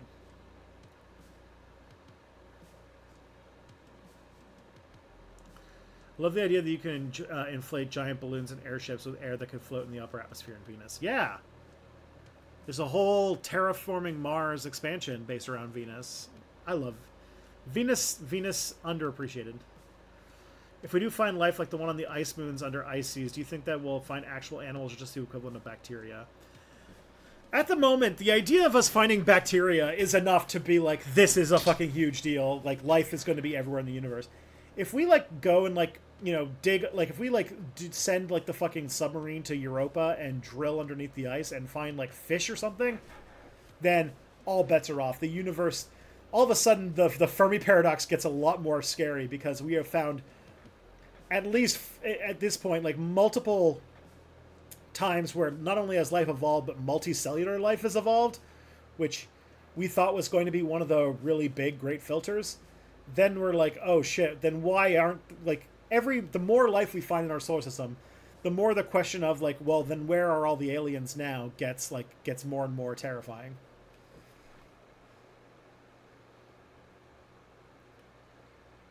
Venusian extremophiles would be cool as heck, yeah.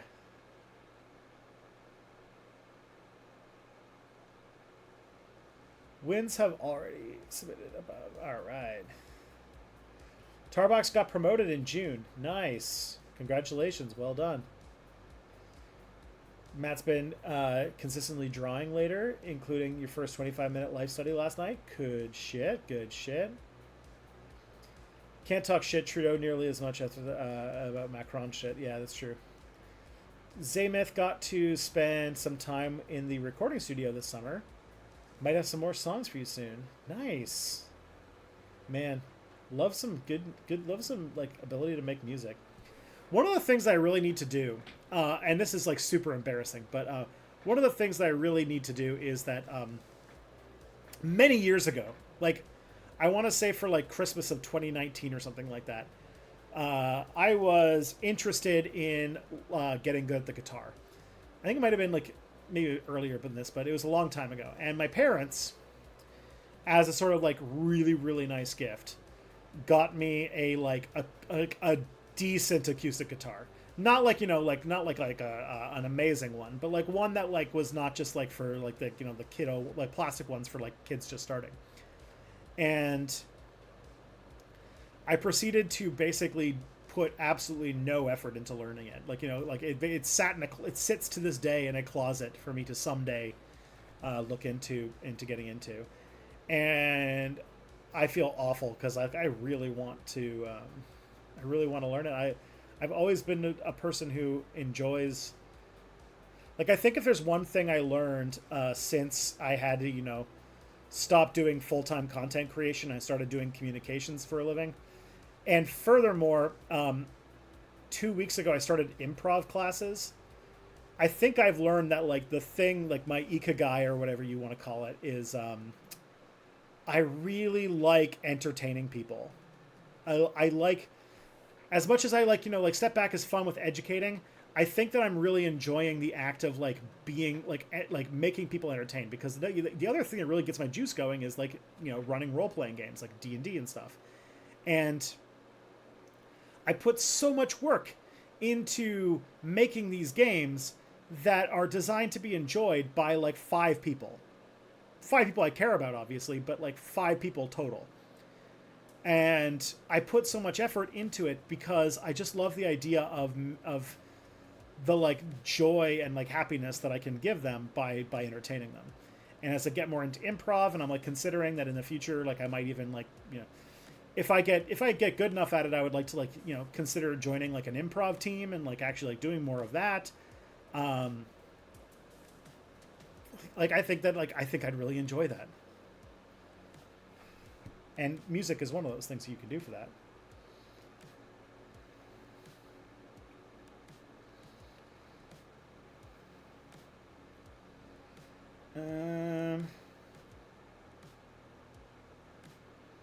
Here's a little win. Getting an old friend named Tristan to go, hi, Jesse. Hi, Jesse. The world moved towards me, yeah. I do think I was like the only like anarchist. Like I became an anarchist in like 2009, and everyone thought I was a fucking wackadoo. And now I'm considered less of a wackadoo these days.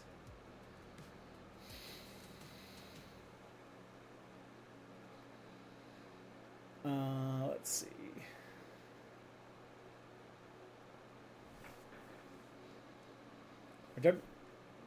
After 7 years in the job, you got promoted in June. Yeah, sorry. I'm just like catching up on the chat right now. Matt's been getting a lot of reading done this year, meeting a good chunk of your reading goals now. Even got around to reading It Can't Happen Here, which is you're almost finished. Nice.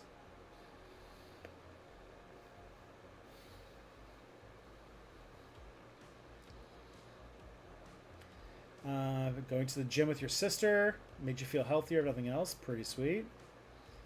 That is pretty good. You read most of Ann Nocenti's run on Daredevil, first female writer on a major Marvel comic in the 80s.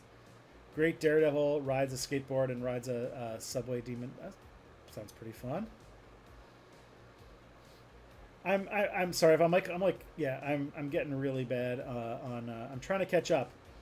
This is like old school where I'm just like reading the chat trying to get caught up with what's going on. Let's see.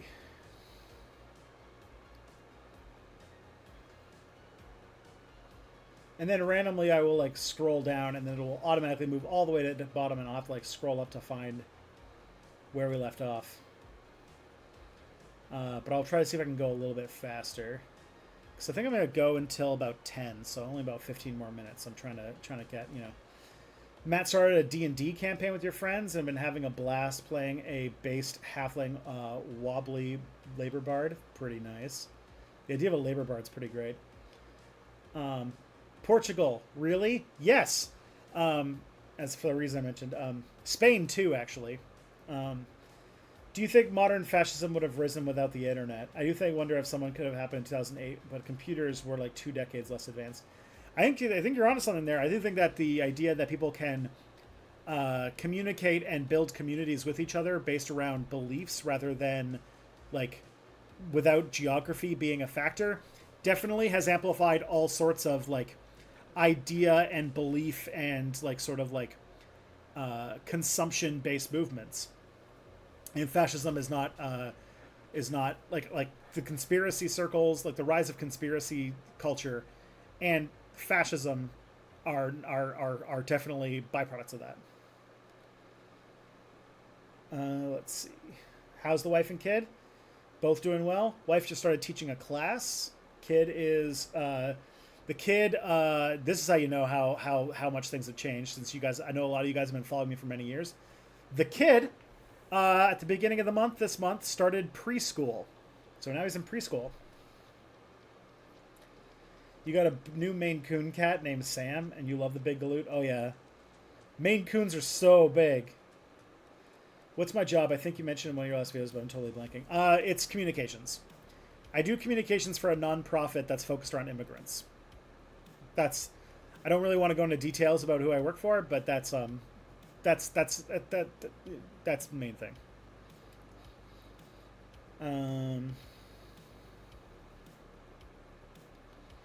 Tomorrow you're going to Ottawa Comic Con. Sadly, Ryan Otley canceled. But hope you get Mark Brooks. Oh yeah, isn't Forest City Comic Con coming up soon? I don't know if I would go because I don't really know if there's anything that I'd be interested in seeing there. But they're very fun. If there's something that you want to do, or if there's somebody you want to see there, then yeah. Let's see.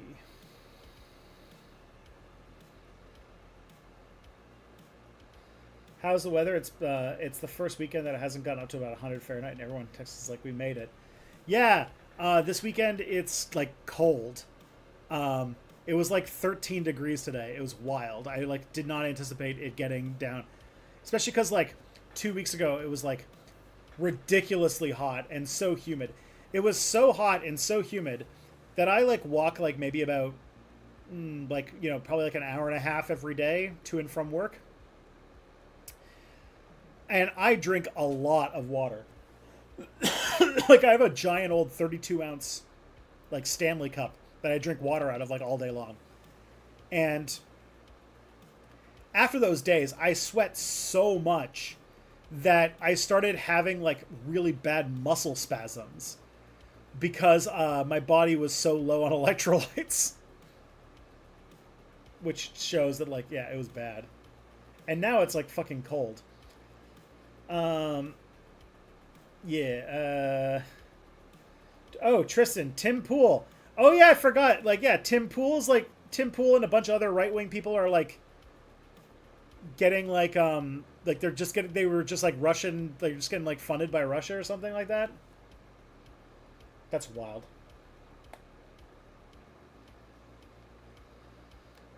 Did I miss? I'm trying to scroll through as fast. I might have missed some questions. This isn't like an intentional thing.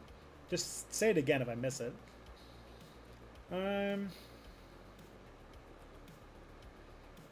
Sodor is a nightmare capitalist hellscape. Yeah, that's true. I don't think he cares about the politics of Sodor. He just likes train go choo choo. Is every book on if books could kill still? I'm a successful businessman and good STEM academic. Here's my opinions on every aspect of life. There's more. The most recent episode is like just like I don't know. I think it's done. There's a lot more of that, but there's I'm trying to think of like some of the more recent books they did, but like they did Hillbilly Elegy way before like JD Vance was announced as the presidential or vice presidential candidate. And that one went really well. They did like freaking Outliers, the freaking Malcolm Gladwell book. They did Freakonomics was like the first episode, and that one was really good.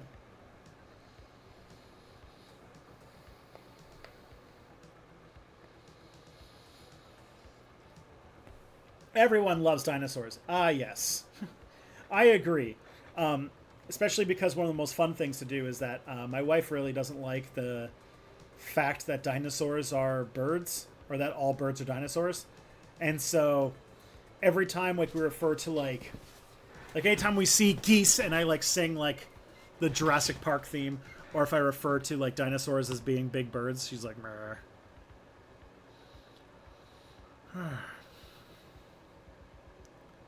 My friends love It Books Could Kill. If Books Could Kill is an amazing podcast. I love it so much. What are the chances of a liberal BQ agreement? Say the libs give them a third referendum. No.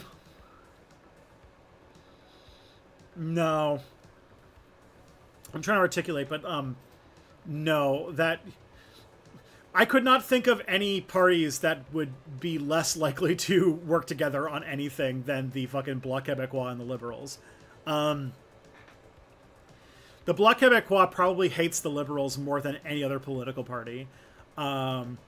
Specifically because the Liberals are steadfast federalists and very strongly against Quebec sovereignty. And furthermore, like, if the bloc would, even if the bloc were offered something like a third referendum, they wouldn't want it.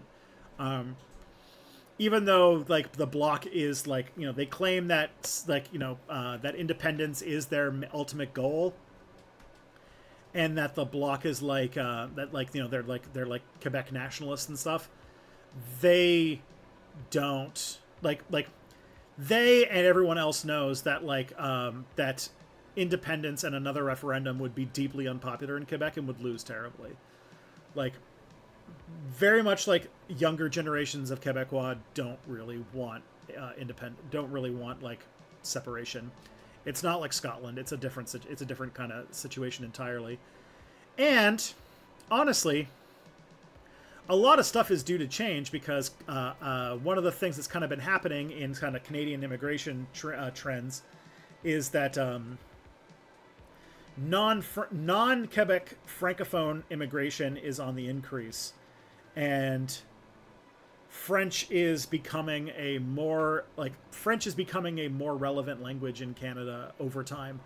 And so, and like with like a lot of like there's this whole idea that like in the later decades of the 21st century, French is going to become like one of the most spoken languages on earth again, and that the language of business very well might be French, and Canada might be very well posed as like a, you know, one of the more powerful and influential francophone countries on earth, that we would be we could, like, you know, be a major player in sort of like a more French leaning world order. All of this being based on the fact that like West Africa is having a massive population boom, and that they're going to be like the next big economic center of the world. But either way, Quebec is Quebec nationalism as of like the sort of like, you know, the sort of 20th century version of it anyway, is fairly dead at this point. And like Quebec would need some like pretty big changes to very seriously like be looking at what like actual desire for another referendum.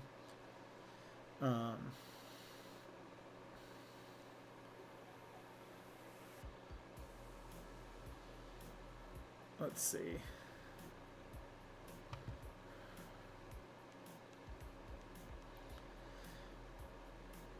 Let's see. Kamala Harris was a prosecutor. What are you talking about? What are we talking about? She was a prosecutor. That is true. I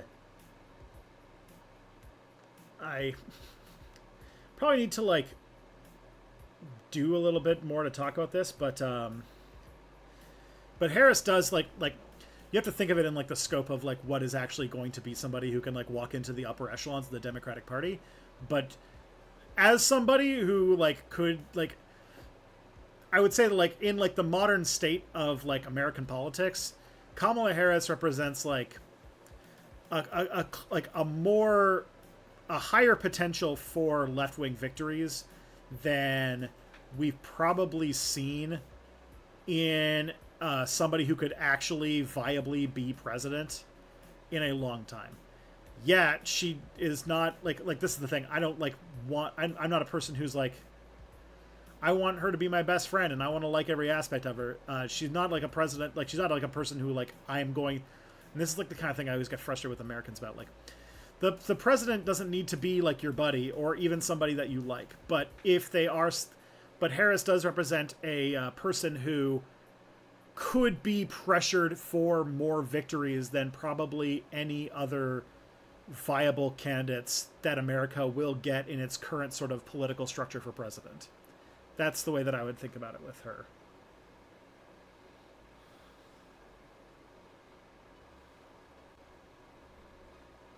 And it's not about pushing her left. It's about getting certain policy victories. Like, I don't think she's going to actually, like, lay out an entire thing. But I think that America, if there was enough of enough pressure, could get something that could be like a major revision of healthcare, if the opportunity, if the with her, or at least a better chance with her in power. So.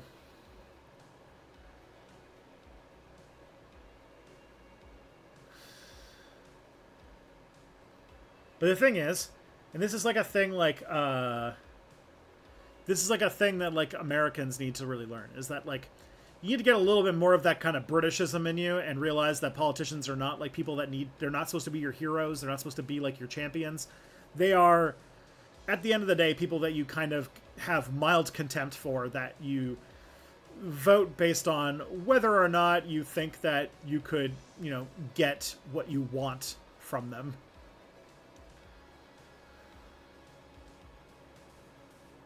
Oh, let's see.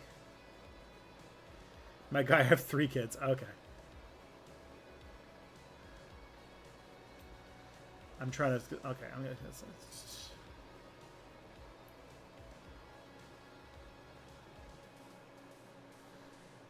Just waiting again.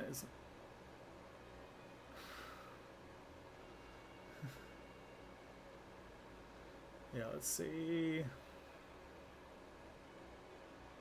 Yeah, okay. I'm gonna try scrolling past and just looking for questions. The only reason we haven't seen other aliens because they haven't been advanced to travel to us. Potentially. Okay. Okay, let's see. I'm gonna try to... If you decide to pick it up back up, do yourself a favor and put some lighter gauge strings on it. Something around a 10 gauge. 11 tops. Cool. Good to know. Do I think anarchism is growing? I don't think that people who call... Like, I mean, it is definitely growing because, like, it was almost non-existent, like, a few years ago. So the amount of people who call themselves anarchists is growing. It's not enough to be relevant, but I think that the growing... Like, I think there's a growing consensus that, like, there are anarchist ideas that are getting popular, is the way I guess I would say it.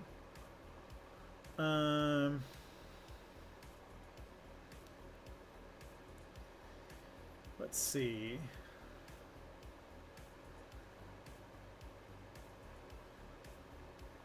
Injury to one is injury to all.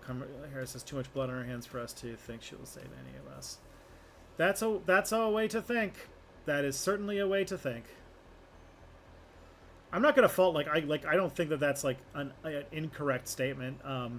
Again, a lot of the times it's gonna be down to like that's between you and your God, man.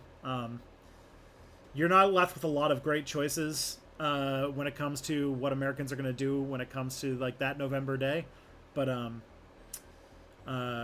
you do what you would do is right for you. That's my thing. And some people voting for Harris as a harm reduction measure is something they can live with. Some people there's just too much. Too many things that have happened for them to possibly give that endorsement.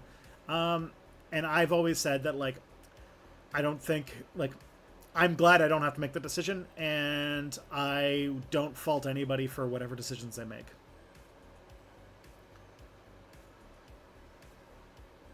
That's...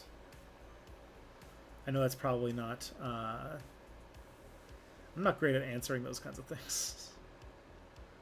Is it my local long McQuaid? Okay, I think I'm now caught up. Alright. You're in their local long McQuaid. They had a 3 Jackson 7-string with fan frets and a Fishman's Fluence. Was playing it. Had lost left it in drop F sharp. So basically, Tarbox, it sounds like you were in Long and McQuaid and you accidentally were in a store that Korn had gone through. Because the only people I have ever heard using a fucking 7-string guitar in drop F sharp tuning is fucking Korn. So congratulations on meeting Korn's guitar.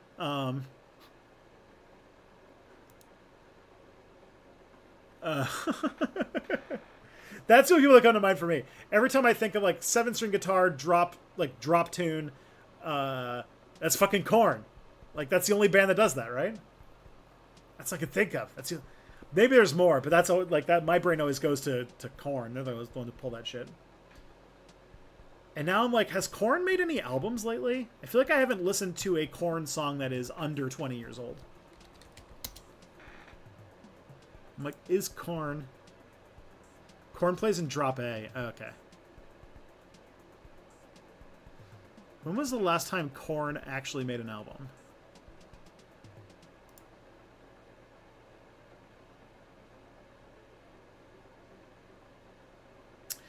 Korn made an album in 2019? They made an album in 2022? The fuck?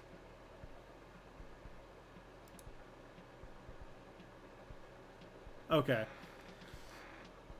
I did not expect Korn to be still making music.